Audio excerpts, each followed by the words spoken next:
माऊली, प्रवासामधलं एक पाऊल चुकलं की आपला सगळा प्रवास चुकीच्या मार्गाने व्हायला लागतो.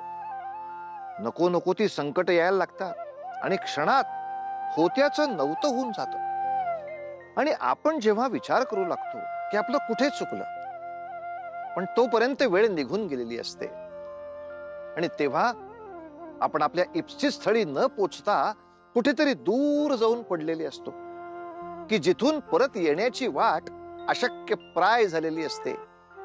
लालसेची, गर्वाची वाट ही अशीच असते.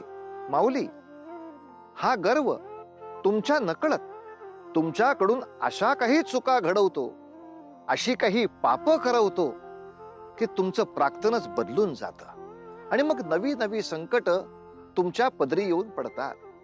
तेव्हा काही झालं तरी ही गर्वाची बाधा करू नका, म्हणजे संकट सुद्धा हसत हसत दूर जातील. ऐकलत का? काय? बाळम भटला मी खूप पूर्वीपासून ओळखतोय. ते नेहमी आपल्या भल्याचा विचार करत असतात आणि आज जर त्यांनी आपल्या कन्येसाठी स्थळ सुचवलं असेल ना, तर ते अगदी योग्यच असेल. हो, आता खरंच शंका घ्यायला नको. म्हणजे काय आहे, अगदी डोळे झाकून या स्थळाला आपण होकार द्यायला हवा. माझ्या कन्येचे कल्याणच मला यात दिसते हो. खरोखर माझी कन्या हिरे, माणकं, रत्न, धन, द्रव्य यामध्ये नांदताना दिसते हो मला. माते, पिताश्री, आपण कशाविषयी चर्चा करत आहात? आज एका कन्येसाठी सुवार्ता आहे म्हटलं. हो तर एक उपवर कन्या भविष्यात ऐश्वर्याने अगदी उजळून निघणार आहे. ती कन्या कोण आहे माहितीये का? म्हणजे मला नाही कळते आपण काय बोलता आहात. अगं कशाबद्दल म्हणजे काय, आम्ही तुझ्यासाठी एक सुयोग्य असा वर शोधलाय आणि वर वैभव संपन्न आहे, खूप श्रीमंत आहे. माझी कन्या अगदी सुखात नांदेल हो तिथे. खरेच? म्हणजे तुझा आमच्यावर विश्वास नाही की काय? हो तसे नाही पिताश्री, जे घडते आहे त्यावरच माझा विश्वास बसत नाहीये म्हणून. अगं आमचा देखील विश्वास बसत नव्हता आणि त्यात 2 प्रस्ताव आहेत बर का. अहो काहीतरीच काय, काही आणखी प्रस्ताव वगैरे नाही. मला मुळीच चालणार नाही ते. काय झालं माते, असे काय घडले? अगं बाळम भटनी तुझ्यासाठी आणि मेघमालेसाठी दोघांसाठी एक स्थळ सुचवलंय. तुम्ही दोघी एकाच घरात अगदी ऐश्वर्यात नांदा असे त्यांनी सुचवले. पिताश्री, मला हे कदापि मान्य नाही. अहो आजवर तिने मला किती छळले आहे आणि विवाह पश्चातही मी तिच्यासोबत राहावे हे मला कदापि मान्य नाही. अगं अगदी माझ्या मनातलं बोललीस. अगं मी हेच तर ह्यांना समजावून सांगते मगापासून. हो हो हो, मला सगळं समजतंय, पण काही झालं तर ती माझीच कन्या आहे नाही का? पिताश्री, हे स्थळ आपल्या नशिबाने आले आहे. एवढ्या श्रीमंत घरातील स्थळ तिच्या नशिबाने थोडीच चालून आले आहे. आणि असेही ती सतत म्हणतेच ना की जे काही आहे ते माझ्या दैवानच आहे म्हणून. मग जे तिच्या नशिबी आहे ते ती भोगेल, त्याची चिंता आपण का करावी?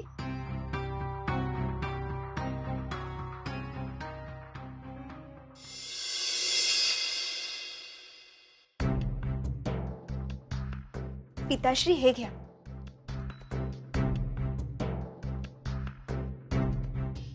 बाहेर निषाद आला आहे. काय? कधी आलाय? आत्ताच आला आहे. आपल्या भेटीसाठी थांबला आहे.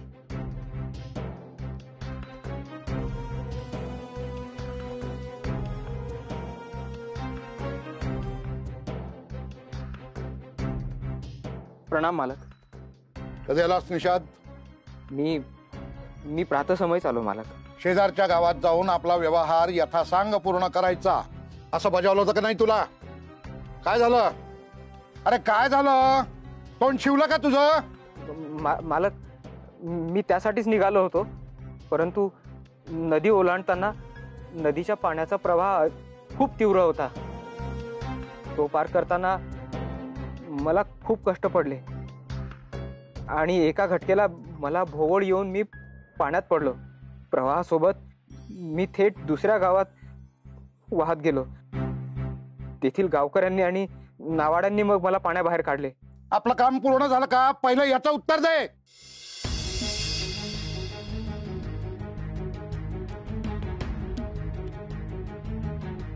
थांब,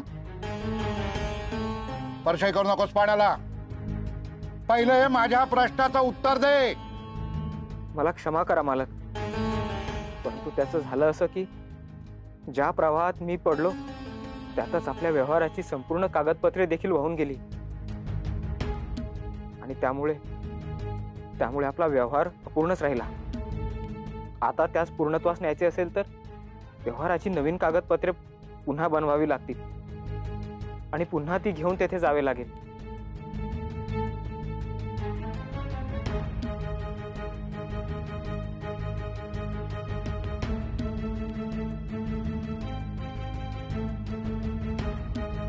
घे.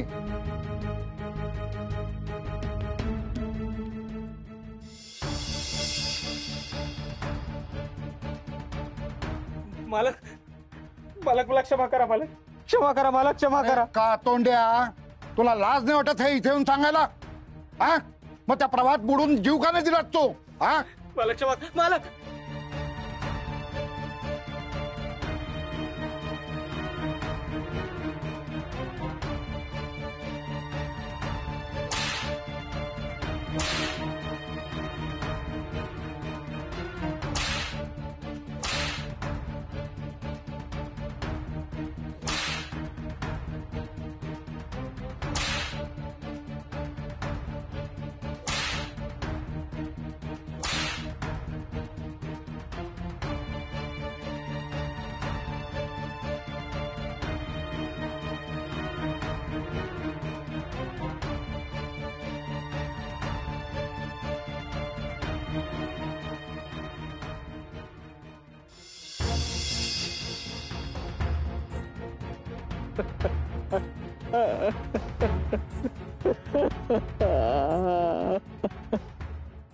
मेघमाला, हे मेघमाला, काय पिताश्री? हे बघ, तात्काळ जा आणि त्या निषादला बोलावून घेऊन ये. निषादला? हो. परंतु त्याची प्रकृती तर... काय झालं त्याच्या प्रकृतीला? काही काळापूर्वी तर ठणठणीत होता तो. जाऊन सांग त्याला मालकाने बोलावलंय. परराज्यात व्यवहाराच्या कारणास्तव जायचंय. पिताश्री, अहो कसे शक्य आहे हे? त्यास खूप इजा झाली होती. त्यास विश्रांतीची आवश्यकता आहे. त्यात तो नुकताच पाण्यात वाहून गेला होता. त्याचा परिणाम देखील त्याच्या स्वास्थ्यावर झाला आहेच. तेव्हा आपण त्यास आत्ता कुठेही न पाठवणे हेच योग्य. वाह, हे आता तू मला शिकवणार मी व्यवहार कसा करायचा ते? हे बघ, तो माझा दास आहे आणि मी जे सांगितलं ते करणं त्याचं कर्तव्य आहे. परंतु आपण त्याची अवस्था समजून घ्यायला नको का? हे बघ, आपण त्यास धन देतो, धन जे त्याच्या कार्याच्या बदल्यास त्यास मिळते. त्यांनी जर काही केलं नाही तर धन कुठून प्राप्त करेल? आणि ते जर मिळालं नाही ना तो उपाशी मरेल, तो उपाशी. आणि तशी वेळ त्याच्यावर येऊ नये म्हणून मी त्यास कार्य सांगत आहे. समजलं? आणखी किती समजून घेऊ त्याला मी? पिताश्री, त्यास माणुसकीची अधिक आवश्यकता आहे. आपण त्यास औषधी देखील द्यायला हवी होती ना, जेणेकरून त्याच्या प्रकृतीमध्ये सुधारणा होऊ शकेल. बस, हे बघ, तुला बोलायला संधी दिली म्हणून जीव वाटेल तशी फिरवू नकोस, कळलं ना? आणि हे बघ, मी तुला तुझं मत विचारलेलं नाहीये. मला जे काय करायचं ते मी ठरवणार. हा, चल निघ.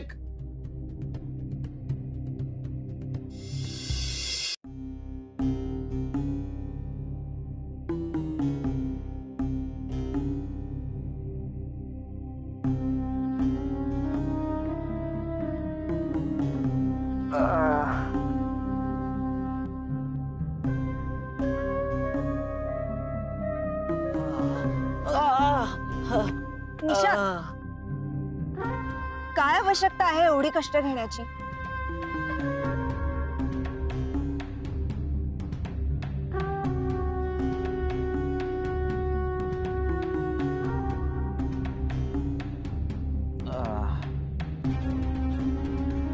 शांत झोपून राहावे ना. एकतर अंगात त्राण नाहीत तुझ्या. त्राण ते तर कायम नाही तसेच वाटत आले आहे. मला देखील सवय झाली आहे आता. माझी प्रकृती नेहमीच काहीशी उतरलेली असते. काही ना काही दुखणी सुरूच असतात. हो हो, तेच तर दूर सारायला आलो आहे बरं का. वैद्यराज, आपण? हो, तेच तर उपचार करतील ना. वैद्यराज, आपण ह्याची तपासणी करावी आणि त्यास औषधी द्यावी. या.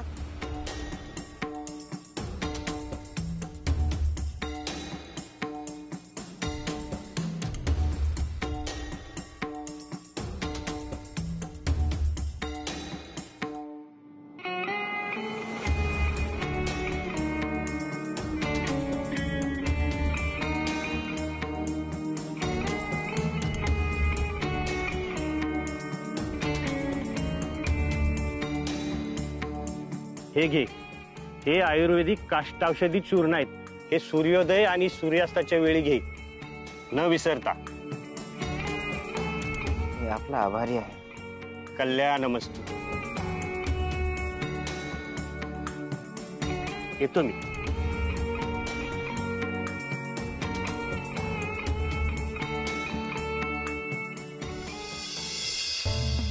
वैद्यराज, मला कळेल का निषादला नेमके काय झाले आहे? त्यास कुठल्या व्याधीने ग्रासले आहे? एक व्याधी असेल तर सांगू, त्याला अनेक व्याधीने ग्रासला आहे. अगदीच खरं सांगायचं झालं तर यातून त्याची सुटका नाही. मी वेळोवेळी चूर्ण दिले, परंतु ते तात्पुरते उपाय झाले. परंतु आपण ही गोष्ट निषादला सांगितली आहे का? नाही, आजवर हे सत्य मलाच माहित होते. आणि आता तुला, आपल्या दोघांविना हे कोणालाही कळता कामा नाही. येतो मी.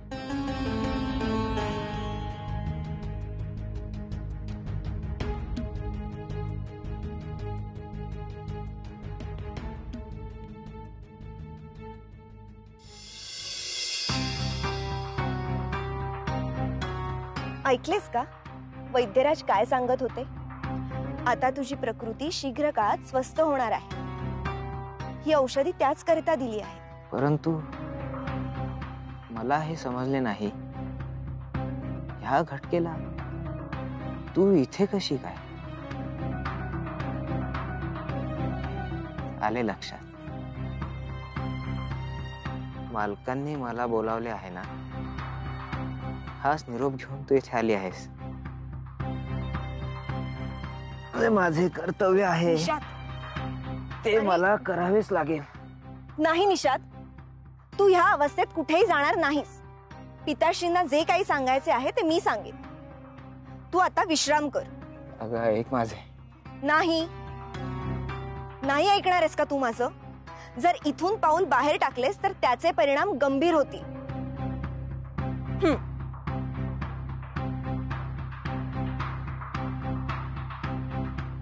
मालकांनी बोलावले आहे, जायला हवे.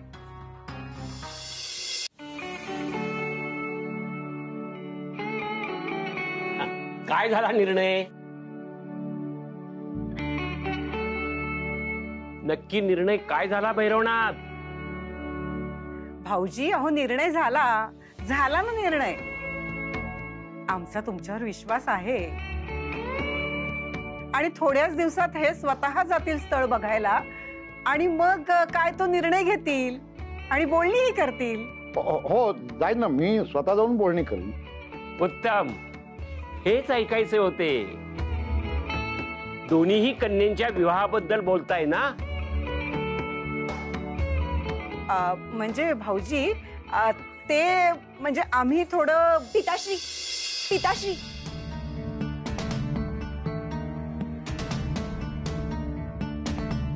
पिताश्री, निषादला त्याची प्रकृती वैद्य म्हणत होते की. अगं तुला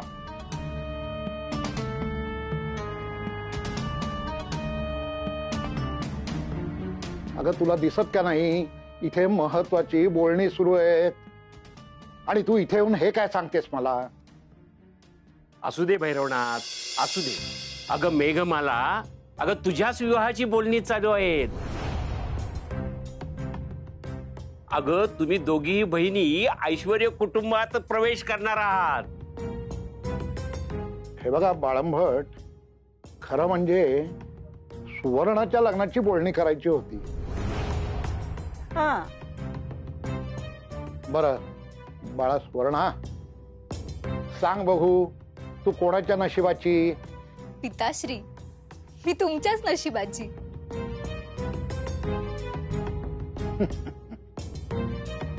हे बघ, माझ्या नशिबाने तू अतिशय श्रीमंतीत आयुष्य व्यतीत करू शकशील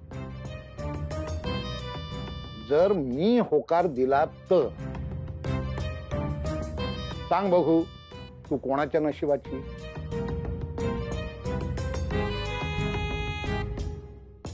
पिताश्री, मी तर माझ्याच नशिबाची.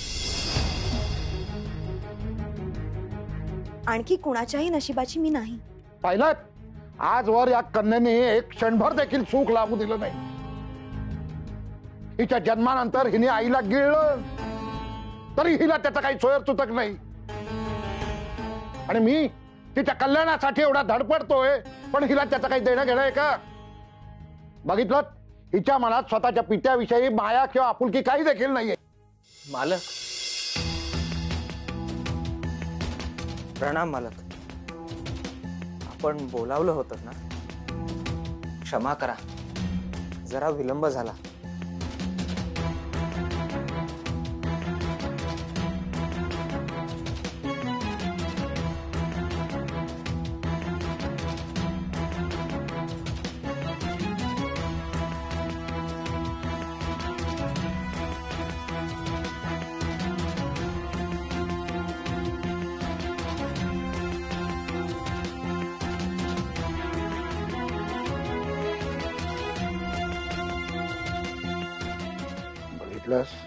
तुझ्या नशिबात आज दलितली दीन तास असेल कदाचित. याच्याशीच तुझा विवाह लावून देतो.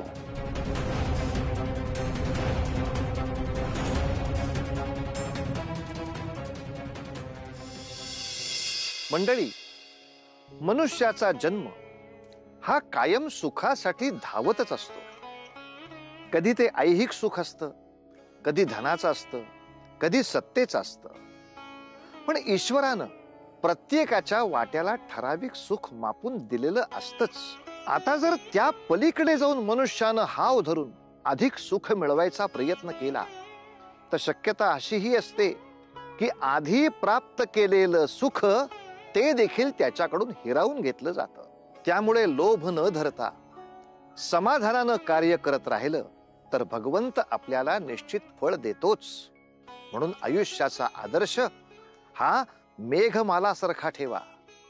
उतू नका, मातू नका आणि घेतला वसा टाकू नका.